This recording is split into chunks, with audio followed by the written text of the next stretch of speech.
Your boss probably won't miss you all that much, right? Is that your blood? Some of it, yeah. Welcome to WatchMojo.com, and today we're counting down our picks for the top 10 movies that make you want to quit your job. Technically, we could cross off 2 items. See the pyramids and witness something majestic. For this list, we're taking a look at movies that for one reason or another are likely to make you not want to show up at work ever again. Either because they make you sick of the rat race, give you wanderlust, or just make you want to be able to do your own thing. Your wife is with another man and you don't care?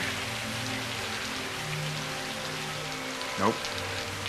We will be discussing plot details of these films, so we're throwing out a spoiler alert now. This is a bummer, man. That's a bummer. Number 10, Chef. Come on. I'm like a fucking cat playing a piano. This comedy drama follows a respected chef who was experimental at one time, but has fallen into a rut where he can't recall the last culinary risk he took. You do know that we're doing better than any place in the neighborhood. I'm not talking about how much money we're making. I'm talking about creatively, the food that we're serving. It's the same food we've been serving for 5 years. After a particularly harsh critique, Chef Carl Casper loses his cool and then walks right off the job. You know how hard I work for this shit? Do you know how my whole staff works?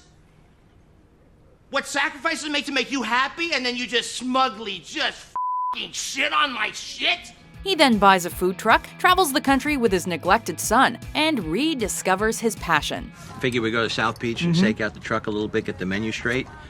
Then after we're really confident we got something good, then we drive back to LA. And hit a few extra cities on the way? Why not? It's a film where a man cooks, drinks beer, and reacquaints himself with his ex-wife, who just so happens to be the gorgeous Sofia Vergara. It might be good. That's where it all happened for you. Yeah, you could say audiences are more than a little envious. Oh, yeah. Yeah. Oh, there we go. Number 9, Before Sunrise. But isn't everything we're doing in life a way to be loved a little more? For the single men and women among us, the fantasy of traveling to a far-off land and finding true love may sound implausible.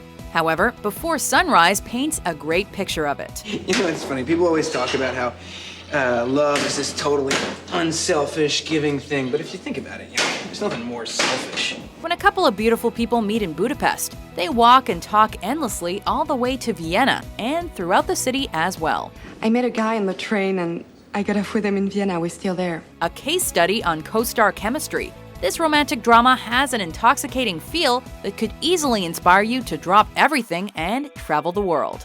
I feel like this is some dream world we're in, you know? It may not be realistic, but it is absolutely appealing. Do you know what I want? What? To be kissed. Well, I can do that. Number 8, Falling Down. What you doing, mister? Nothing? If there's a movie that will inspire you to stop putting up with BS of any kind, Falling Down will get the job done. I'm not the thief. I'm not the one charging 85 cents for a stinking soda! You're the thief! Let's be honest, a majority of the BS in our lives stems from our work environment. So when William Foster gets laid off from his job, it's the last straw. I lost my job. Well, actually, I didn't lose it. It lost me. Okay, so freaking out at a fast food joint and firing a rocket launcher are a tad extreme, but damn, did Foster ever let off some steam. That sure would be nice once in a while, no? I think it's out of order. Number 7, American Beauty. This isn't life! This is just stuff. And it's become more important to you than living. Lester Burnham is just not a happy man. Married to a woman he no longer recognizes, father to a daughter who resents him, and working a job that is on the precipice of disappearing in a wave of layoffs. He wants, nay needs, something to change. Remember those posters that said, "Today is the first day of the rest of your life"? Well, that's true of every day except one. The day you died. Why not everything? Blackmailing his boss and taking the power back in his marriage, Lester's new freedom allows him to get in shape, buy a badass car, and get high if he wants to. It's extremely potent, but a completely mellow high. No paranoia. Is that what we smoked last night? In short, Lester does what he wants, when he wants. And who doesn't desire that? I'm looking for the least possible amount of responsibility. Number 6, Into the Wild. If you want something in life, reach out and grab it. Into the Wild takes things even further than most of the other movies on our list. Not only might it inspire people to leave their work, but to leave society altogether. Maybe when I get back, I can write a book about my travels, about getting out of this sick society. Although that doesn't earn it extra consideration here, it is remarkable that a film where everything may not work out in the end still speaks to something in us. And I also know how important it is in life not necessarily to be strong, but to feel strong. A recent graduate who abandons his friends and family for a trek to Alaska, Chris McCandless finds himself and is truly impacted by strangers who get as much in return. But you're wrong if you think that the joy of life comes principally from human relationships. God's placed it all around us. It's in everything, in anything we can experience. Pretty wild stuff, especially when you find out that the movie was based on a guy who actually existed. You should make a radical change in your lifestyle. I mean, the core of man's spirit comes from new experiences. Number 5, Jerry Maguire. Help me help you. Help me help you. If you've ever felt like you were toiling away without recognition, sufficient reward, or even appreciation, this film may have you cheering and working out your resignation.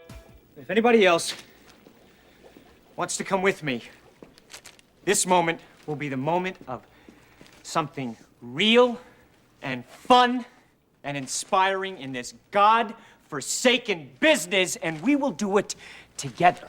Jerry Maguire's life is turned upside down when he is unceremoniously fired and forced to go it alone, but in the process finds love and true satisfaction in his job. I love you. You complete me. The desire to strike out on your own and be your own boss is likely to take up residence in many a viewer's gut and take a while to dissipate. I'm not letting you get rid of me. Number 4, Fight Club. The things you own end up owning you. Fight Club is a movie about people finding their inner warriors and letting the pretense of civilization drop. The first rule of Fight Club is, you do not talk about Fight Club. The second rule of Fight Club is, you do not talk about Fight Club. The idea of no longer punching a time clock, accumulating goods, and needing other people's approval is a powerful one. It's only after we've lost everything that we're free to do anything. Almost as powerful as a punch to the face.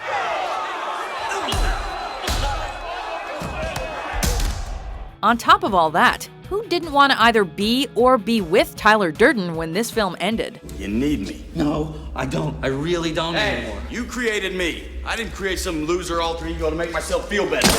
Take some responsibility. Sure, he caused mass anarchy and destruction, but the character was totally badass, right? You want to make an omelet, you got to break some eggs. Number 3, The Big Lebowski.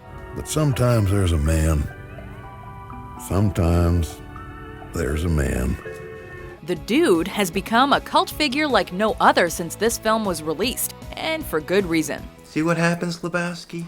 You see what happens? Nobody calls me Lebowski. You got the wrong guy. I'm the dude, man. A man of few worries and even fewer responsibilities. He spends his days traveling this world, drinking and bowling. What do you do for the recreation? Oh, the usual.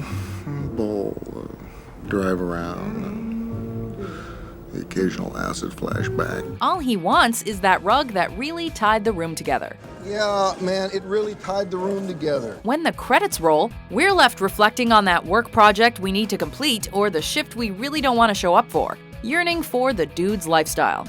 That's when you know a movie really spoke to you. Yeah, well, that's just like your opinion, man.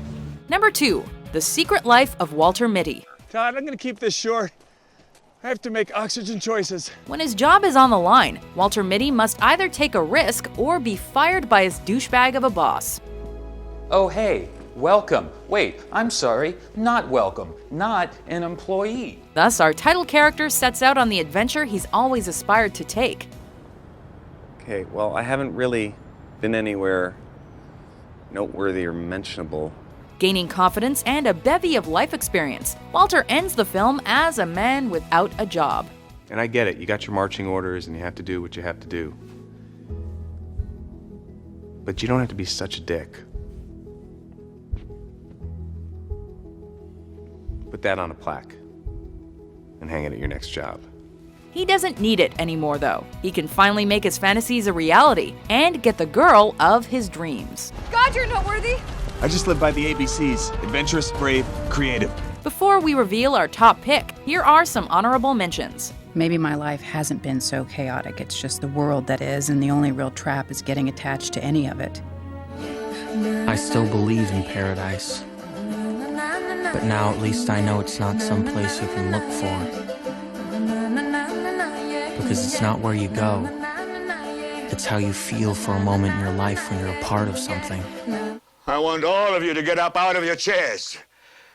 I want you to get up right now and go to the window, open it, and stick your head out and yell, "I'm as mad as hell, and I'm not gonna take this anymore!" So I guess we're just gonna be miserable for the rest of our lives, huh? That's Yep. the deal? That's the way it's looking. Well, why is that? Why are you saying that? Well, what do you mean? We don't have many options, do we?